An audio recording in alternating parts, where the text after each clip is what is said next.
hindi ginagawang magulang yan eh. Ayoko lang kapag-usap.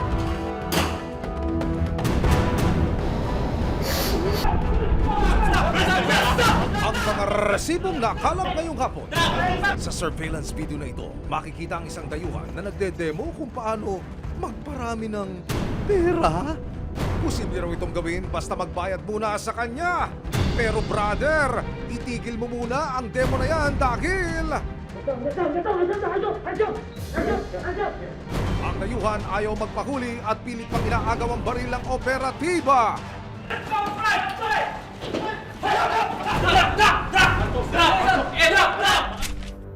Tampuhan ng mag-ina, umabot sa paglayas ng anak para sumama sa nobyo. Pero si nanay, hindi pabor sa karelasyon ng kanyang anak. Kaya naman, panawagan niya. Anak, umuwi ka na rito. Kasi isang anak mo rito nangangailangan din ng kalinga ng isang ina. Nanaig ang pag-ibig ng kanyang anak, kaya naman ang buwelta niya. Hindi po kami tinakas talaga ni Daddy. Ang totoo po niyan eh. Sinasaktan po kasi ako ni Mami.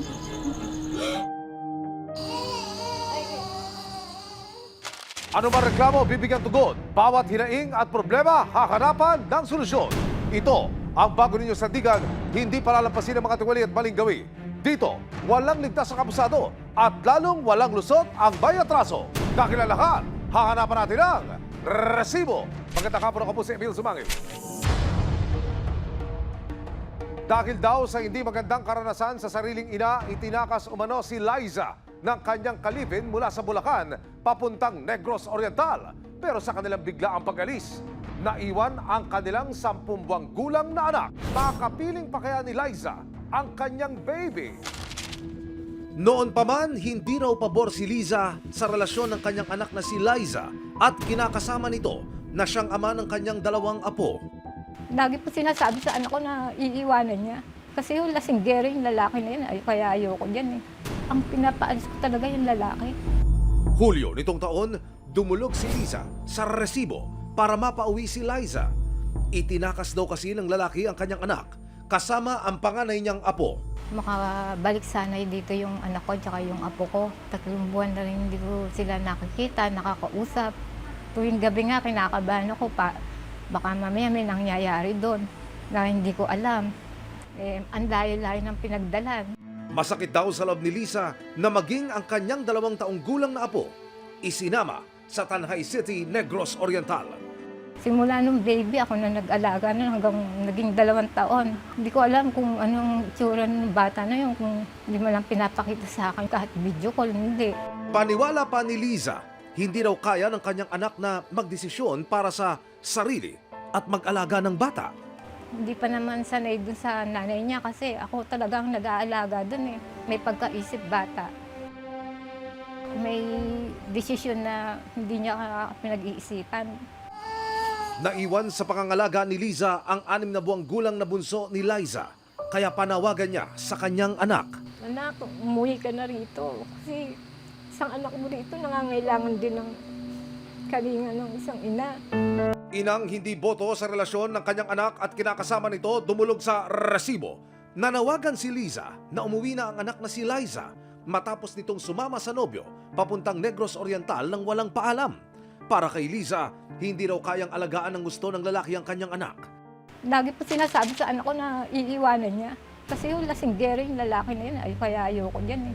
Agad na nakipag-ugnayan ang resibo sa City Social Welfare Development Office o CSWDO ng Tanay City kung saan daw naninirahan si Liza. Natunto nila ang bahay ng live-in partner ni Liza. Ayon sa social worker, nasa maayos na kalagayan sila Liza at kanyang panganay na anak. Pero naikwento raw sa kanila ni Liza ang hindi niya magandang mga karanasan noong nasa poder pa siya ng ina na si Liza. Galing po sa kanya yun, yung kwentong pinapatulong sila sa labas ng bahay sa pinapalayas. Na-confirm din po ng partner niya. Tulad ng nasabi ni Liza tungkol sa kanyang anak, may isang bagay din na napansin ng social workers kay Liza. Nung nagkakwento na siya, parang napansin ko nga din po na parang hindi naman sa hirap. Medyo lang pag may mga data na pag inulit mo siya na na itanong, parang medyo hawig-hawig pero mag-iiba na parang ibang version.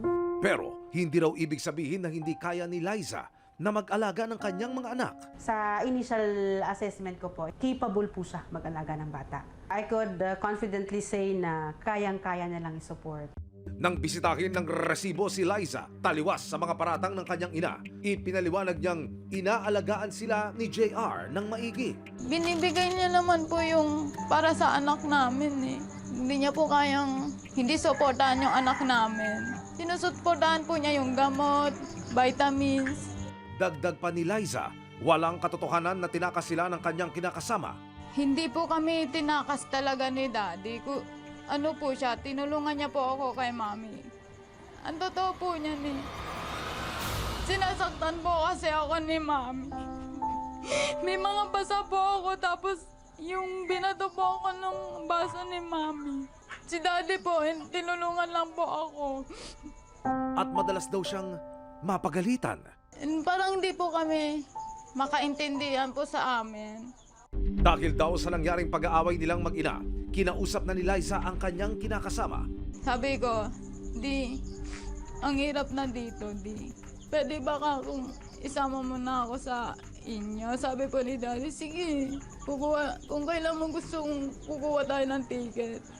Tanging nais ni Liza, makapiling na raw niya sana ang kanyang bunsong anak. Mami, kung nahihirapan ka na sa anak namin, mas mabuti na lang na kunin na lang daw namin para di ka na mag-iisip sa mga kakailanganin. Hindi po ako makatulog kasi naiisip ko yung bunso ko po anak.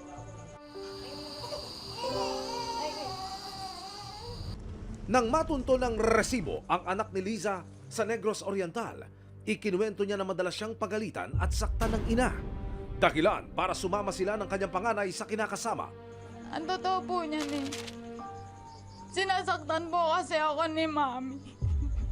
May mga basa po ako tapos yung binato po ako ng basa ni Mami. Hindi ko po nasasaktan yan. Hindi ko po hanapin yan kung nasasaktan ko. Ang pinapaalis ko talaga yung lalaki. Ako ang minumura. Ako pa. Inilapit ng resibo ang hinaing ng mga magulang ni Liza sa barangay at sa CSWDO ng Pandi, Bulacan kung saan sila naninirahan. Para marinig ang dalawang panig, nagsagawa ng video conference ang barangay para ipagharap sina Liza at kanyang mga magulang. Pero hindi mapigilan ni Liza ang kanyang mga emosyon nang sabihin ni Liza na hindi siya uuwi sa kanila. Tama po ba ako, ma'am, na hindi ka babalik doon? Oo. Kung pwede po ako yung magpa-facilitate po ng ako na lang po yung kukuha ng bata. Bakit po ma'am kayo? Dapat sila. Kung may problema Para naman kami hindi ginagawang magulang yan eh. Dahil na nga sa inyo nakatira eh. Ayoko lang kapag-usap. Maging ang ama ni Liza ay hindi na rin mapigilan ang bugso ng damdamin.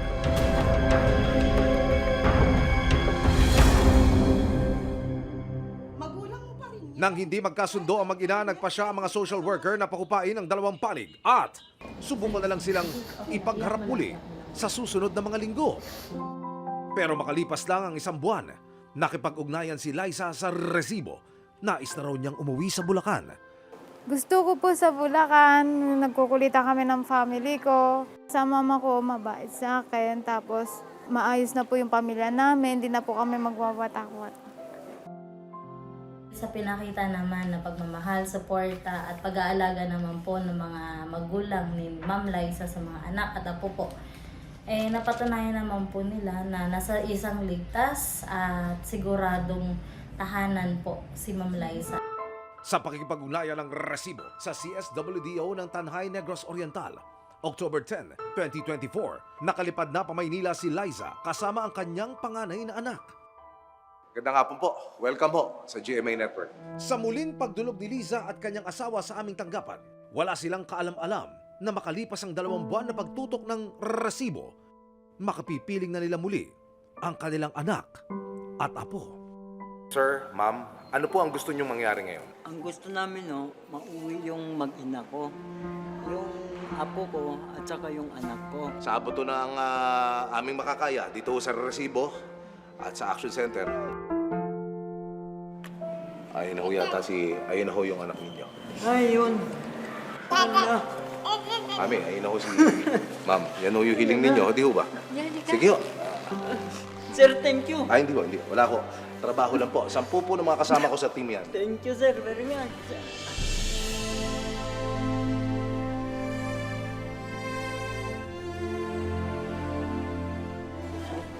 Ay, nako. Kumusta na ikaw? Ah, kumusta ikaw? Ah, kumusta ikaw? Ah, Lolo. Oh, Lola. Oh. Sir, thank you very Wala much. po naman.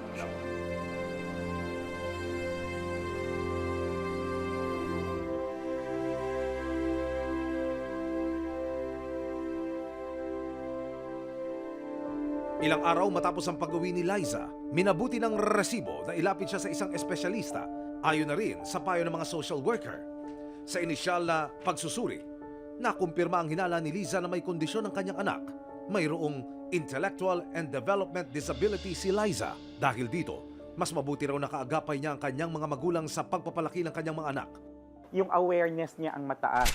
Alam niya kung ano ang pinapasok niya, alam niya kung ano ang ginagawa niya, pero kinakailangan i-guide siya.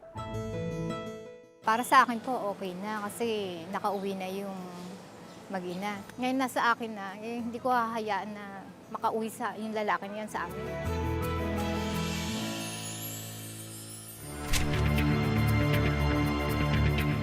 Nakatanggap ng offer ang isang negosyante mula sa isang British national na kaya daw doblehin ang pera niya sa loob lang ng 1 taon. Nang mag-eyeball ang dalawa, may bagong offer ng Britain. Kaya rin daw niyang gumawa ng sarili nilang euro. Aba, walastek, parang magic! Minsan mo na bang naisip na ang dali sana ng buhay kung pwede lang gumawa ng sariling mga lapad na pera? I-copy-paste, i-photocopy o i-reproduce ang mga ito? Siguro sir, pag legal po. Ay, oo naman, syempre. Maganda po yung lumaban ng parehas. September 2024 nang makilala ng negosyanteng si alias Cedric, ang isang Briton na nirekomenda ng kanyang kaibigan. Naghahanap kasi kami ng investors, yung company ko. May kilala siya or somebody pointed him to this guy. Tapos willing daw mag-invest sa Filipino companies. Sa kagustuhang lumago ang kumpanya, sinubukan daw ni Cedric na makipagkita sa dayuhan. Pero representative daw muna ang makikipagkita sa kanya. So, meron na kaming communication. Doon na nag-umpisa na magsaset ng meetings between yung representative daw nung first person. Kaya si Cedric, napakagat naman at nag-meet na sila ng representative ng French National sa isang hotel sa Metro Manila. Sa unang meeting, nakilala ni Cedric ang isang Cameroon national na nagpakilalang si Mr. Adams. Matapos ang kaunting kwentuhan tungkol sa kumpanya ni Cedric, good news daw, mag-i-invest na raw sila. I was expecting hingi siya ng SEC certification, business permit, any information regarding kung saan namin idadalhin yung investment nila and stuff like that. Pero hindi daw ito naisipang hingin ni na Mr. Adams. Agad daw na naglabas ng letter of understanding ang representative ng investor. Doon na nila more or less sinasabi na, yung rate ng loan is gonna be 3.5% for 20 years. So that's another red flag. Ang baba. Para makumpirma ang kutob ni Cedric na tila may kahinakinala sa offer nila Mr. Adams, nakipagkita ulit sila Cedric sa kanila. After yung first meeting, eventually they set a second meeting. We set ng 30th ng September. And this is with Mr. White. Inaya sila ni Mr. White na umakyat sa hotel room kung saan daw ibibigay ang investment money. Pagpasok ng kwarto, may itinurong maleta sa kanila. Naglalaman daw ito ng maraming pera. Dito na dumami ang mga tanong sa isip ni Cedric. First, kung paano nila pinapasok yung pera. Let's say, 2 in each na bills na magkadikit daw. So habang magkadikit yun, so there's a bunch of them naka-box. Maya-maya pa, nagsimula na raw si Mr. White na mag-demo kung paano siya nakakapag-duplicate ng pera. Nagbigay umano si Mr. White ng 100 euros o mahigit 6,000 pesos kapalit ng 10,000 pesos ni Cedric na gagamitin sa demo. Hinugasan na niya. So, dahan-dahan niya pinipeel off. Tapos, kunyari, gagawin. Tapos, pinakita pa niya sa amin na may stamp nga. Tapos, ginanon niya nung powder. Nung tinanggal niya yung ganon, kuha siya ng dryer. Dry siyang ganon. Sabi niya, oh yan, okay na yung bills. You know, you could actually use that. Matapos ang mga nakita sa meeting, nagpasya na si Cedric na lumapit sa PNP Criminal Investigation and Detection Group, Anti-Organized Crime Unit o CIDG AOCU para isumbong ang mga dayuhan. I want them to be called. Ako pupunta mag-isa. October 14, 2024, nagkasana ng entrapment operation ang PNP CIDG AOCU kasama ang resibo. Nakipagkita si Cedric kanila Mr. Adams at Mr. White sa isang hotel sa Makati City. Pero lingid sa kalaman ng mga dayuhan, may kasama siyang dalawang asset ng PNP CIDG. Yung surveillance, pakikwento niyo sa akin, Teniente. Paano niyo napagulo? Monday na, bumalik tayo, nakipagkita tayo din sa Makati. Ngayon, dun pinakita namin yung pera, pumunta na kami sa isang kwarto, sama yung mga Cameronian. Nag-demo sila. Actually, nag-demo sila kung paano nila gagawin yung scheme nila, yung scam nila. Sinimulan na niyang ilatag ang mga lapad ng pera sa mesa. Pera, nagwantes na eh. Ayun, yung mga pera na yan. Oo. Talagang nakagwantes pa, Kuya Mark, ha? Oo, kasi kung daw yung chemical, medyo irritating daw. Okay. Sensitive daw sa... Opo. Dito yung mga pera, ilalagyan ng chemical yan. Yan yung mismong proseso. Oo, yung proseso na mismo. Tapos naman, nung si Mr. Adam, kausap yung complainant natin sa likod, hinihingi na yung kulang na 90,000 doon sa 100,000. Pero habang nagde-demo, pinatigil ni Mr. White si Cedric sa pagsa-cellphone. Naku, Cedric! Mauunsyami pa yata ang magic show ni Mr. White. Nung iniabot, yun na, nagdeklara na kaming pulis kami. Opo. Ano yung nangyari dyan? Doon yun na inaresto. Doon na namin inaresto.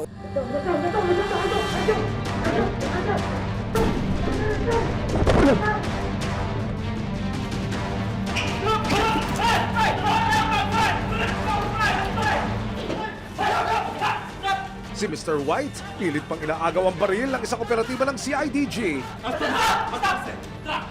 Dumating na ang mga arresting officer at nakasalubong ang suspect. Police officer! You're under arrest! Get down! Get down! I-just mo! Okay! Balik ng kwarto, isa-isa nang inimbentaryo ng mga pulis ang mga gamit ng mga suspect. Nakita ang isang kahon na may lamang bulak, powder, gloves, carbon paper at papel. Lahat ito hinihilalang ginagamit sa pamimeke ng pera. Nakausap ng resibo sina Mr. White at Mr. Adams. Is it true that you are scamming? No, I'm not scamming. What is your work here in the Philippines? I'm not scamming. You're not scamming him. What is your work here in the Philippines? Bro, please ask them to. And why were you running? Because they bring the gun. That's why I'm running. Napag-utusan lang daw sila na ialok ang kanilang investment at mag-demo sa mga interesado. Now, someone called me to go there. I don't know what I go do with them. They ask me to go and meet someone there. I go only to assist there. No, I don't know why. They ask me to meet, say, na your friend. I go meet your friend. They give us instruction. That's we don't know anything about it. But they give us instruction to do it like that. Dinala ang dalawa sa custodial facility ng PNP CIDG. Nakaharap sila sa mga kasong estafa, forging of banknotes at using fictitious names. First time offender tong mga to. Pero marami ng kaso dito sa Pilipinas na ganyan. Kaya ngayon, ang ating hinahanap, yung link nila sa ibang grupo. Ayon sa PNP CIDG, black money scam ang tawag sa kinasasangkutan ng dalawang dayuhan. Ano ang modus ng grupo na ito? Yung black dollar, di ba mayroon silang pinapakitang, sinasabi nila mayroon silang euro currencies na galing abroad. Ang problema yung mga euro currency na yon, nagdikit-dikit. Mapaghihiwalay lang natin yon gamit ang mercury content ng ating pera. Ngayon, yung pera naman natin, lalagyan nila ng mga chemical. Pinapasok doon sa aparato nila para matanggal daw yung ma-extract yung mercury content ng ating pera. Dagdag ng mga otoridad. Kung nainganyo kayo sa mga double your money, mga scam na ganyan, buti sigurong magsaliksik muna, magtanong sa mga nakakaalam.